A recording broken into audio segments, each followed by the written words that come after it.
तर नमस्कार शेतकऱ्यांनो, पीएम किसान योजनेच्या अंतर्गत जर तुम्हाला केवायसी करायची आहे, त्याचबरोबर पीएम किसान योजनेच्या अंतर्गत महत्त्वपूर्ण अपडेट मी तुम्हाला आता देणार आहे. आवश्यक जे डॉक्युमेंट आहेत ते देखील या व्हिडिओच्या माध्यमातून आपण जाणून घेणार आहोत. परंतु व्हिडिओ तुम्ही शेवटपर्यंत बघा.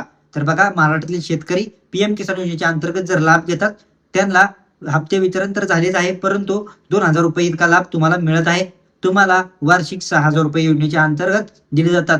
त्याचबरोबर ₹6,000 मध्ये तुम्हाला वर्षातून दर 4 महिन्याला 2-2 हजार रुपयाच्या हिशोबाने वार्षिक तुम्हाला ₹6,000 दिले जातात. त्यासाठी आवश्यक जे कागदपत्र आहे ते देखील सांगतो. बघा, प्रथमतः तुमचं आधार कार्ड जे आहे ते असणे बंधनकारक आहे. आधार कार्डवरती जो ॲड्रेस आहे अथवा आधार कार्डचा जो नंबर आहे, म्हणजे मोबाईल नंबर जो आधार कार्डला लिंक आहे, तो बंधनकारक आहे तुमच्यासोबत असण्याचा. त्याचबरोबर तुमचे जे बँक स्टेटमेंट आहे अथवा बँक पासबुक, तुम्ही ज्या बँकेत तुमचे खाते आहे त्याचे पासबुक प्रिंट देखील असणे गरजेचे आहे, अथवा तुमचा चेकचा फोटो असेल तरी हरकत नाही. त्याचबरोबर अजून एक महत्त्वपूर्ण म्हणजे तुमचा बँक जे डिटेल्स आहे त्यामध्ये महत्त्वपूर्ण आहे की IFSC कोड, त्याचबरोबर तुमचा अकाउंट नंबर, हे देखील यामध्ये बंधनकारक आहे. आणि महाराष्ट्रातील जे शेतकरी पीएम किसान योजनेच्या अंतर्गत लाभ घेत आहेत त्या सर्व शेतकऱ्यांना ई-केवायसी करणं बंधनकारक करण्यास सांगितलेले आहे. तर हे शासनाने सांगितले, GR देखील प्रसिद्ध झाला होता. तुम्हाला यामध्ये असं सांगितलं आहे की ज्या पीएम किसान योजनेच्या अंतर्गत जे शेतकरी लाभ घेतात त्यांना ई-केवायसी करणं बंधनकारकच आहे. आणि एक गोष्ट म्हणजे पीएम किसान योजनेच्या अंतर्गत जास्त काही डॉक्युमेंट लागत नाहीत.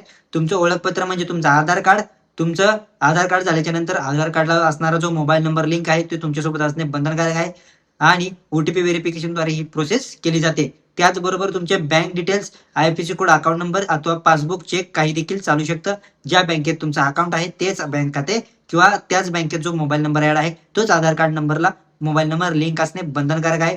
आणि त्याच्यानंतर तुम्ही ज्या ठिकाणी राहता त्या ठिकाणचा सातबारा अथवा उतारा देखील किंवा काहीतरी पुरावा, तुम्ही ह्या गावात राहता ह्याचा देखील पुरावा देखील असणं बंधनकारकच आहे. ह्यामध्ये थोडीशी डॉक्युमेंट लागणार आहेत. तर महाराष्ट्रातील शेतकऱ्यांनो, कोणतीही प्रतीक्षा न करता लवकरात लवकर तुमच्या पीएम किसान योजनेच्या अंतर्गत ई-केवायसी सध्या चालूच आहे. लवकरात लवकर ई-केवायसी करून घ्या, जेणेकरून तुम्हाला जर मागचा लाभ आला नसेल तर इथून पुढचे सर्वच लाभ तुम्हाला येऊन जातील. अथवा ज्यांना जून महिन्यामध्ये देखील लाभ आला नाहीये अशा देखील शेतकऱ्यांना इथून पुढचे ई-केवायसी केल्याच्या नंतरच सर्वच लाभ येऊन जातील. हीच आहे महत्त्वपूर्ण अपडेट. आणि तुम्ही जर आपल्या YouTube चॅनलवरती नवीन असाल तर आपल्या YouTube चॅनलला लाईक, शेअर, सबस्क्राईब देखील करायचं आहे, जेणेकरून तुम्हाला डेली अपडेट मिळून जातील. धन्यवाद.